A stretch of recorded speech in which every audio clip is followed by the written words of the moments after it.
Good afternoon, everyone. Thank you for joining us. Today, I am proud to confirm that CPS and our partners at the Chicago Teachers Union have reached a tentative agreement around a 4-year contract.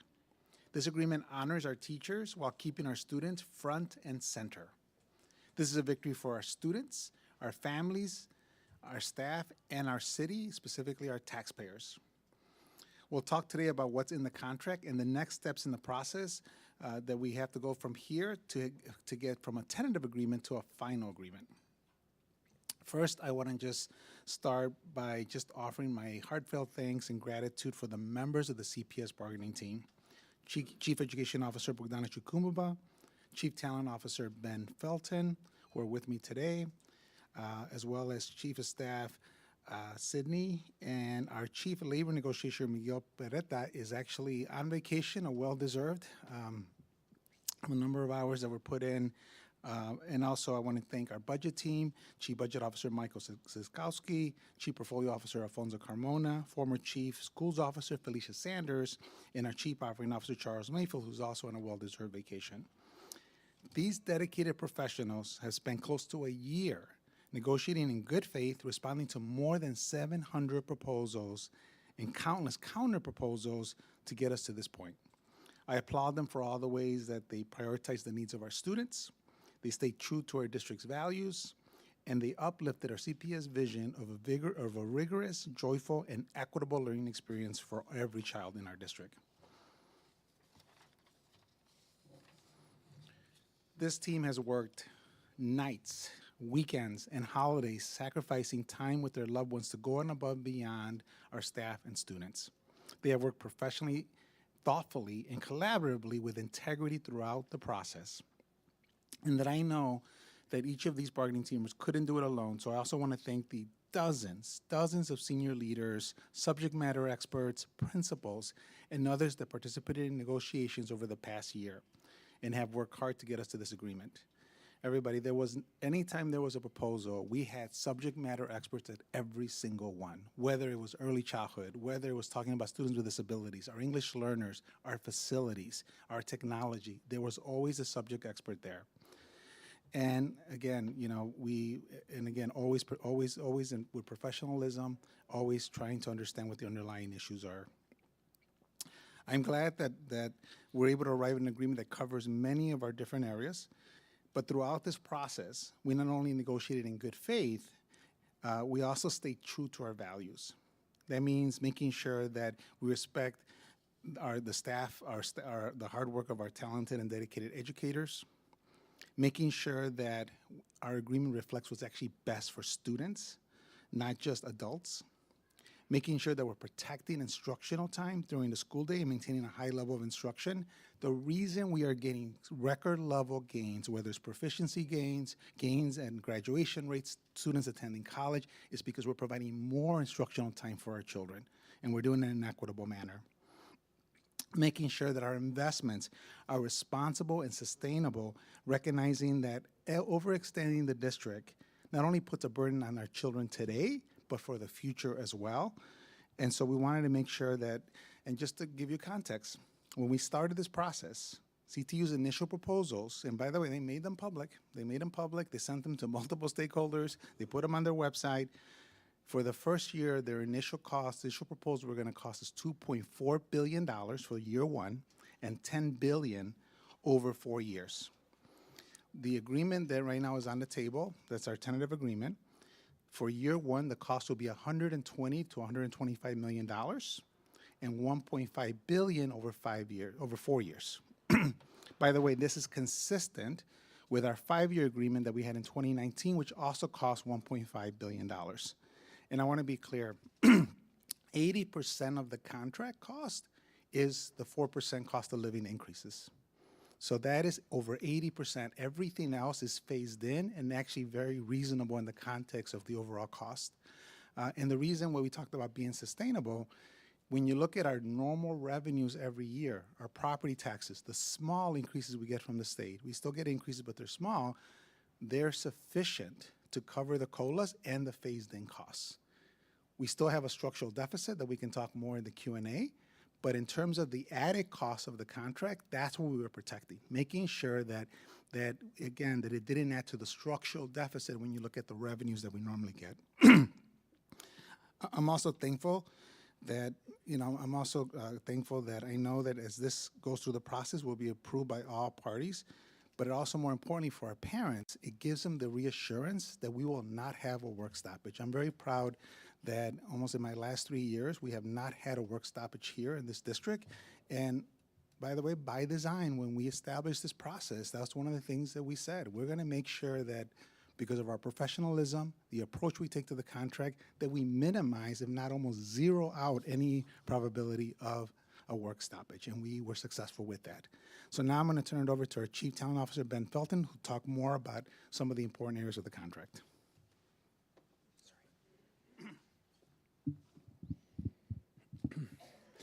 Thank you, CEO Martinez. I also want to thank you for your leadership and guidance over the past year, your guidance to our team and support of our team. Thank you, CEO Martinez. Let's talk first about compensation.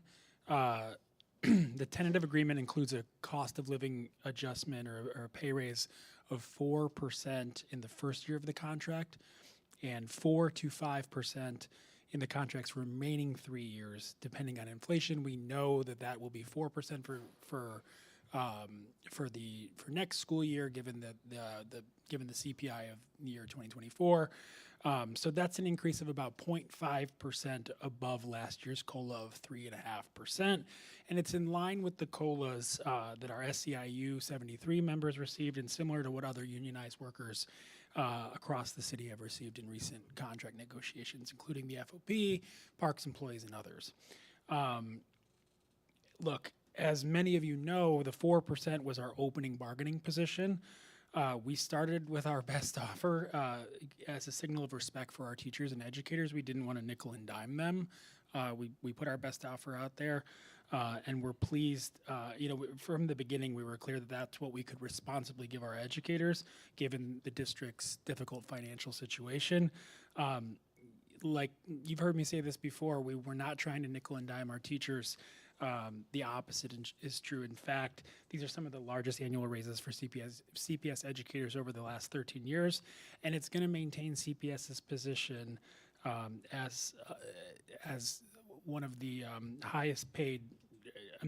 Our educators' position as one of the highest paid teaching forces in the country, and we're really proud of that. And as the guy whose job it is to fill all of our positions, it gives us a competitive advantage across other suburban districts, parochial schools, and we're really proud that we're in a position to maintain that advantage, but also be responsible about the district's finances.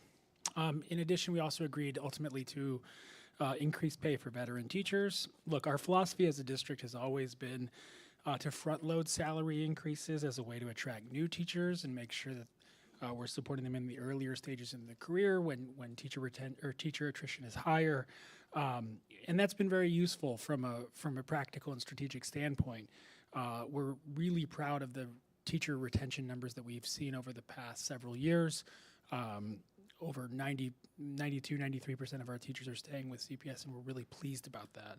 But we also recognize the value in keeping our longest serving and most experienced educators at CPS rather than risk losing them to the suburbs or to retirement. And so we're grateful and hopeful that this agreement will help us on that front as well.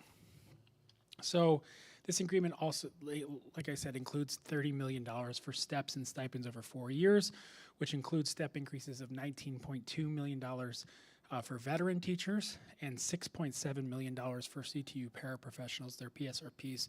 This was really important to both sides in this negotiation. We wanted to make sure that PSRPs, who really are the backbone of our schools in many respects, are getting fair compensation. We think that this agreement will help us towards that.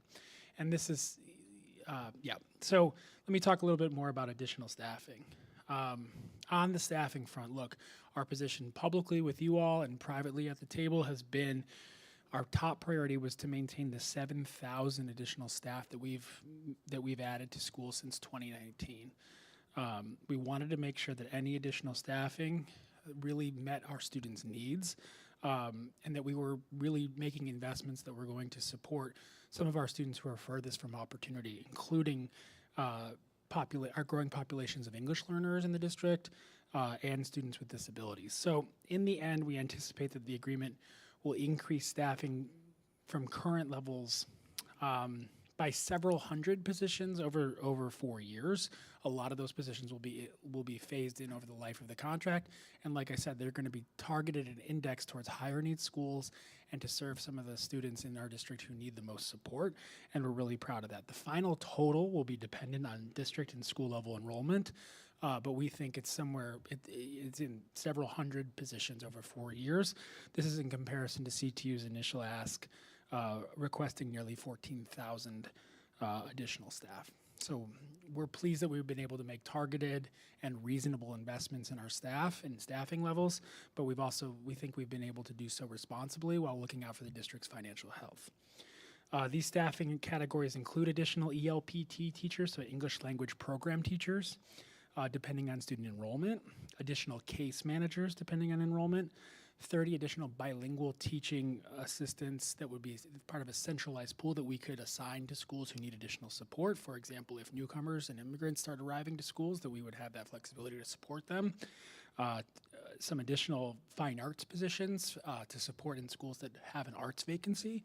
About 68 additional technology coordinators that would be phased in over 4 years, and giving schools the flexibility to redefine positions to hire 30 additional librarians per year in FY 26, 27, and 28, where we want schools to be able to have the flexibility to hire those additional librarians. And look, we have doubled the number of nurses over the last 5 years. We've made incredible progress on staffing our social workers coming out of the 2019 contract. That was a collaborative effort of the 2019 contract. And so we've made commitments to make all reasonable efforts to continue that progress and redefine making sure that we have a nurse and a social worker in every school by the end of this contract. These are values that were shared between the teachers union and CPS leadership.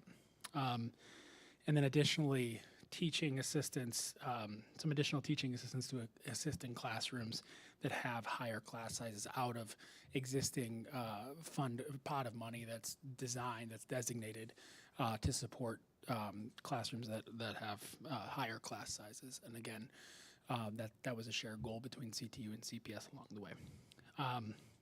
One other thing that I want to talk about that didn't really get a lot of attention because we settled this pretty early in the contract, but I do think is a significant measure, is expanded healthcare and dental benefits for our employees.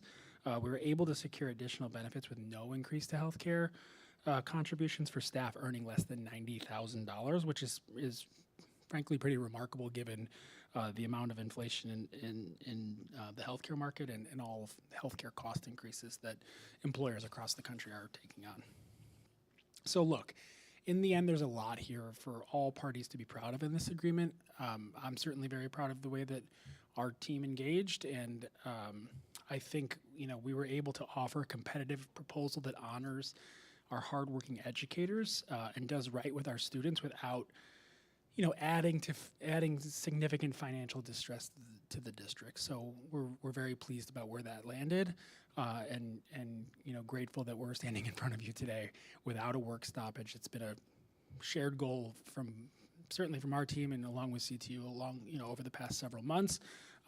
So we're really pleased about that. Now with that, I want to turn things over to our Chief Education Officer, Bogdana Shkumbova. Thanks. Good afternoon, everyone. Thank you, Ben, and I want to echo Ben's and CEO Martina's sentiments, expressing gratitude for our team members, our really large team of central office employees, subject matter experts, principals, network chiefs, and everyone else who contributed to providing input and guiding our proposals for solidifying this tentative agreement with CTU. I also want to praise our team for being true to our values and our academic vision for the district. High-quality instruction delivered by high-quality teachers. An emphasis on instructional time for students to learn and master key core concepts. Robust academic support and interventions to help students get back on track if they're falling behind. And also joyful, rigorous, and equitable experience for all. As you know, the end of these negotiations came down to a handful of issues, including planning time for elementary teachers and also the frequency of the performance evaluations for our educators. Let's talk first about planning time. Planning time is very important, plays critical role in the preparation of our teachers.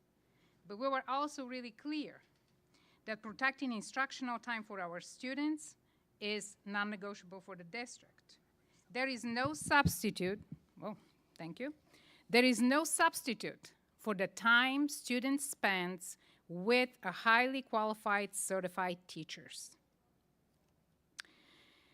So I am thrilled to say that we were able to agree upon with our partners from CTU on an elementary school day that meets the district's expectations for core instructional time, also for providing holistic experiences for our students, satisfying our district's and state requirement for recess for our younger learners, and also increasing planning time while providing for more consistent implementation for teacher preparation periods across our schools.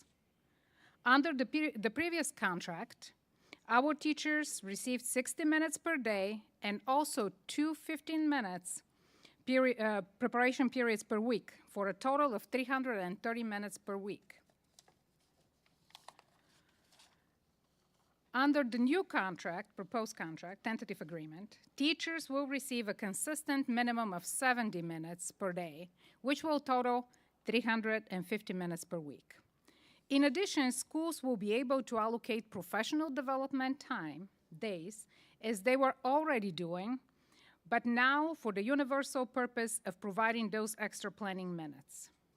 And finally, principal-directed prep periods during the final weeks of each quarter in the elementary schools will become teacher-directed preparation period. So teachers can focus on inputting grades, finishing assessments and assignments for students to end the quarter successfully. This is a positive outcome for our students, and I believe it is a positive outcome for our teachers. Now on to the REACH evaluation system. That was another major issue that we needed to work through. Our students, as I said earlier, deserve excellent teachers every day in every classroom. Regular performance reviews are one of our most important tools to make this a reality. It's not just about holding teachers accountable. It's about getting them the support that they need to continue to grow and develop, which is why we agreed to provide additional training and mentoring for our educators to help them reach these high standards. In terms of an evaluation schedule, both sides agreed to a 3-year cycle evaluations for teachers who are currently rated excellent and also for our national board certified teachers. We also agreed that teachers with over 19 years of experience who rated at the upper end of the proficiency category in 2 consecutive cycles would be permitted to move to a 3-year cycle. This could impact several hundred teachers who have demonstrated a consistent high level of performance. All other proficient teachers will remain in a 2-year evaluation cycle. As a former teacher and a principal myself, I know that the evaluation process is a critical component of teacher development, also a tool for school improvement and for support for our educators. And when we talk to our principals, this is an important tool for them to drive school improvement and to improve the quality of the instruction in their building so our students will continue to achieve at high levels. If the district, the public, and the parents are going to hold our principals accountable for the improvement of instruction in their buildings, we have to empower them so they can drive the improvement at each classroom. This is also a major equity issue. Every child in every school deserves to have a high-quality curriculum taught by a highly qualified teacher. I am also glad that even before we moved to the final stage of negotiations, we were able to come to an agreement on addressing CTU's concerns about racial bias within the evaluation system. Part of our strategy is providing additional training and mentoring for our educators working in high-need schools and communities. These measures build on previous work to address these concerns, which has eliminated disparities in the retention rates of teachers based on race. These efforts were also in line with the strategies in our 5-year strategic plan to strengthen our recruitment and retention practices, and we're really proud to report that as a result of our continued work in this area, teacher retention in CPS is at all-time high. In the end, I'm glad that we were able to protect our ability to provide teachers with meaningful evaluation, to support their success, and also to ensure that high-quality instruction is in all of our classrooms. I also want to just briefly talk about some other academic topics. First, on the topic of academic freedom. I am glad that this will solidify the district's commitment and expectations regarding high-quality curriculum, while we also recognize the need for our teachers to use their creativity and knowledge of their students so they can make modifications and adaptations to the lessons to meet the needs of the students in front of them. It will also codify best practices about the adoption of high-quality curriculum to ensure alignment across content areas and grade levels, and to make sure that there is a greater continuity in the learning experience of each student. It also acknowledges the district's commitment to engage our students in relevant and culturally responsive curriculum and instruction. Next, I'm glad to say that we'll be tripling our supports for our sports and athletics programs at both the high schools and the elementary school level, part of our commitment to a joyful and a holistic experience for students. This is a big win for our students and also a big win for our district. It will make sure that our coaches receive competitive compensation so we can attract top coaches in our system. It will make sure that our schools have the funding for equipment, for transportation, for uniforms, or for many other tools that our students need to be successful on the sport field. And two more things. This agreement will also underscore our commitment to funding 3 holistic teachers in every elementary school. This is as a minimum. All students will be receiving physical education, arts, and other elective classes like world language or technology or anything else that the school community selects. So again, this is a bare minimum floor of 3 holistic teachers in every school, and this number will increase with the increase in enrollment. I said finally several times, but finally, this agreement will allow us to deepen our partnerships with our community organizations throughout the district efforts to expand sustainable community schools. We will be increasing sustainable community schools by 50 at the end of the contract.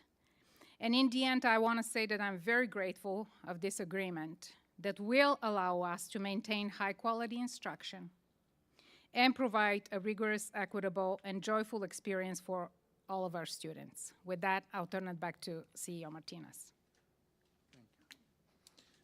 Thank you, Chief Chikumba. So in terms of next steps, once CTU completes their internal process, I will present the tentative agreement to our Board of Education for their approval. Once approved, the final step will be for the board to pass an amendment to this year's budget to fund the first year of the contract. But as you know, the work is never finished. We are still negotiating with the CPA on an agreement for our principals, and we're about to enter a new budget season facing rising costs and declining revenue, so I know that our finance team will be hard at work to minimize any negative impacts on our school communities. And I know that we'll continue to advocate for federal, state, and the city for the revenue that our students deserve. As we near the end of the journey, I want to say again how proud I am of our team who worked diligently with the integrity to negotiate this contract. I am proud that we stuck to our values and that we succeeded in keeping in the best interests of our students always at the center. I'm excited that once this contract is ratified, we'll be able to move forward in implementing our 5-year strategic plan and finish the school year strong. I'll just say a few comments in Spanish for our Spanish media. Me da mucho orgullo con este presupuesto que todavía no está final, pero está cerca de estar final. Y en este presupuesto estamos invirtiendo en nuestras escuelas 1.5 mil millones de dólares, que es sobre los 4 años del contrato. En el contrato anterior, que era por 5 años, también invertimos 1.5 mil millones y 80% de esa inversión es aumentos para nuestros maestros. Y lo bueno es que para nuestra comunidad, que los ingresos que recibimos cada año son suficientes para cubrir esos aumentos. También estamos invirtiendo más para nuestros niños que tienen inglés como una segunda idioma, niños que tienen necesidades especiales, porque también sabemos que tenemos necesidades en esas áreas. Así que para mí lo que estamos haciendo es protegiendo el éxito que estamos teniendo con nuestros niños, estamos invirtiendo más en nuestros maestros y al mismo tiempo estamos también protegiendo que los costos no sean tan altos que puede poner el distrito en más riesgo financiero. So as I said, everybody, what I'm proud about this contract is that we were able to balance making sure that we're investing specifically in our educators and our teachers with keeping them at a competitive salary, 4% raises. Again, it's 80% of the cost of the contract, but at the same time, we are being very strategic in our investments with our students with special needs, our students that are English learners, and still holding true to our values. And with that, we'll take some questions. Talking about financials, are you confident we can bridge the gap in terms of taxpayer money? You talked about state, federal dollars, the finance team working hard to find that money. How are you feeling about avoiding this contract? Yeah, so I think it's really important that we really, put it in 2 different buckets. So what we were striving for is that the cost of this contract would not add to our structural deficit. We've always been really clear that our structural deficit is roughly about $500 million. If we receive our full share of TIF funding that we're supposed to get based on the fact that right now TIFs are producing $1.2 billion every single year, half of that would be going to CPS every single year, we would be pretty close to eliminating that structural deficit. Our new revenues that we get every year, and the one good thing about our revenues is that they're very predictable. Property taxes, a small amount of state revenue, even not counting federal funds, because as we know, those are, we're in a different world there. They're enough to cover the COLAs as well as the careful phasing in of any investments we're making. And as our chief talent officer said, the investments we're making are all based on need. So for example, if enrollment declines, there's no reason to add more staff. If our students with disabilities stabilizes or declines, again, there's going to be less need for investment. Even our class size investment, the cost is just $5 million above what we put in the last contract in 2019. So that's capped at $40 million, up from 35. And that is for class sizes because children don't come in perfect packages. We might get 40 kids in a kindergarten class, and so we got to make sure that teacher has proper support, whether it's a teaching assistant or whether it's another teacher. So, but that cost is still capped at $40 million. So again, compare that to the initial request of almost 14,000 additional personnel for adding over $10 billion in additional costs when our school budgets by themselves are just $5 billion. And so, and again, I really believe when it comes to the structural deficit, there are solutions. There are solutions there. Again, leaders have to make those decisions, and it's about fairness, especially with our TIF funding, continuing to advocate for the teacher pension parity at the state level. But again, all that, local leaders have a lot of control there. So CEO, are years 2, 3, and 4 paid for? And if not, what are you going to do? So, like I said, the new cost of the contract, our annual revenues are enough to meet those costs because 80% of it is the 4% cost of living increases. If they only go up to 5% if inflation goes back up to 5%, but with that we get more tax revenue. So again, it's designed to offset each other. The issue we're having right now, like I said, has always been is our structural deficit. When our ESSER funding expired, we shared with everyone that our deficit would be about $500 to $600 million. The reason we always stuck to that number and we phased the ESSER funding very, very strategically was because if TIFs were properly released and expired the way they were supposed to have been years ago, that money would be already in our bank today. So you're saying the TIF surplus is going to be able to cover this and because you're saying that the board still has to vote on the supplemental budget. So is the funding there for that that supplemental budget? Yes. Or are they gonna have to vote for new No, so, spending or borrowing? no, so Paris, even right now, when we passed our initial budget, it was balanced. We knew that we were, still seeking additional TIF revenue. And so we got additional TIF revenue that is sufficient to cover year one of both the teacher contract and what we expect for our principal's contract. And so that amendment will, as long as that money is used that way, we will have no problems for this year. You said if you receive the full share of Tiffany, that's a big if, isn't it? So Sarah, we're talking about the future now. And so again, now I'm talking about years 2 to 4. And look, in the last 2 years alone, if we had received our fair share of TIF funding, we would have received $1.2 billion. And by the way, I wouldn't have to be borrowing for payroll. We could have I still don't agree on the issue of the non-teachers pension payment, the MBAF, but we could at least have that discussion. And then we wouldn't be talking about putting the district in financial distress or irresponsibly borrowing. And so, Sarah, for me, I think that is still I'm committed to working with our staff, working with local leaders around making sure that we have that solution in place, because that is what's going to protect the investments of our district. I asked the mayor about this earlier today. He pushed the question back to you. So I know there's a taxpayer concern about paying for not only the contract, but the $175 million pension payment. Can you address that and how the board plans to handle it? Yeah, so again, I'm going to be really clear, like I've always have been. The municipal pension payment is a legal responsibility of the city. It's been a legal responsibility for more than 100 years. When I was the CFO of the school district, we never even talked about it because it wasn't a thing when we were with Mayor Daley. And so there is an easy solution there. There is a current tax levy that the city has. It's part of your water tax bill and a few other bills. They have not raised it. They could raise it. They've raised the levies for the pension, for the fire and police. These pension funds are severely underfunded. They need the revenues. They could pass a levy and give it to us. So again, they have all that is under their control. And then separately, like I said, $19 billion of TIF revenues are being, kept away from us, from the city itself, by the way, as well as the parks and the community colleges. So again, if that can get rectified sooner than later, we would be receiving over $600 million in revenue every single year that taxpayers are already paying today. These are not new taxes. And so solutions are there, and that has always been what this has been about. Not irresponsible borrowing, not taking on obligations that have not been our legal liability. Again, we're happy to take on, morally an obligation because our staff are part of that pension fund, but give us the revenue source that you have the power to provide, which is, again, they have a current levy and they can always establish a new levy. The contract went from, you said, from the teacher's offer from $10 billion to $1.5 billion. So how much of this contract or the percentage of this contract is what you originally offered a year ago? So Sarah, most of our proposals go way back. So first of all, let me even go back a little bit.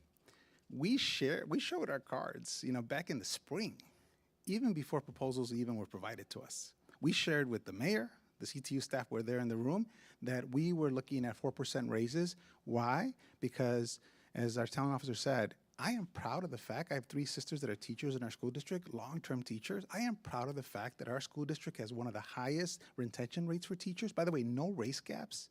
I am proud of the fact that we're recruiting 1,600 teachers a year, and we're outperforming every other large district in the country when it comes to those measures, and the lowest turnover.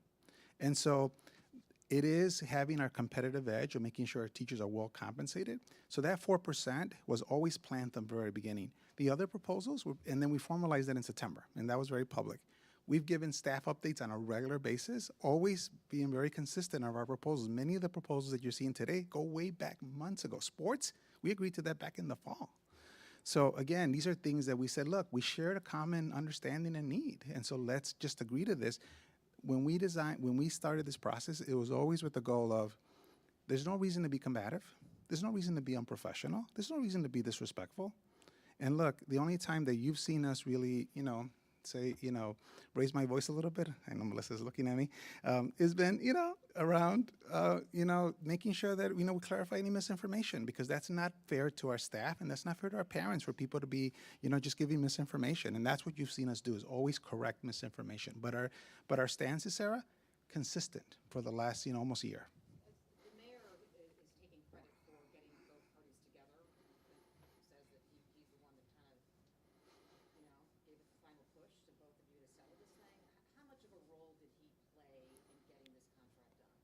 The only thing I'll say, Sarah, is I am grateful that I finally saw a sense of urgency in the last couple weeks, because we weren't seeing that for the last few months. Many times when our staff would show up and literally they're sometimes waiting for hours, we're waiting for somebody to respond to them. And so I am just happy that whatever it took to create more urgency, I welcome it, because again, this deal should have been dealt with, we should have had this contract months ago. The mayor said today the vast majority of the board members actually support CPS and that he's gonna continue to work with board members. Are you worried about the city continuing to force the board to vote for any ABF or budget amendment? I am worried about any plan that would be irresponsible and putting the district in financial distress. So if you really want to create a strike, you want to really create, more our enrollment even as of today is stable. We're stable at 325,000 students. We have not seen this level of stability in decades. So if somebody wants to risk that, again, I just think it's a warning for all of our taxpayers. It's a warning for all of our parents. It's a warning for all of our staff. And so it's irresponsible. There are solutions, and in fact, solutions that, by the way, he campaigned on. So again, this is for me is a lot of us, a lot of stress that should not be created. Do you expect that vote to be soon? And if so, do you expect, if that he does continue to force that payment to potentially result in strike? I can tell you right now that I don't see any risk for this school year at all. Our elected board members have taken a strong stand. The money that we have is there to pay for year one. I have no worries about this year. My worries are all about the future. All right. Thank you, everyone.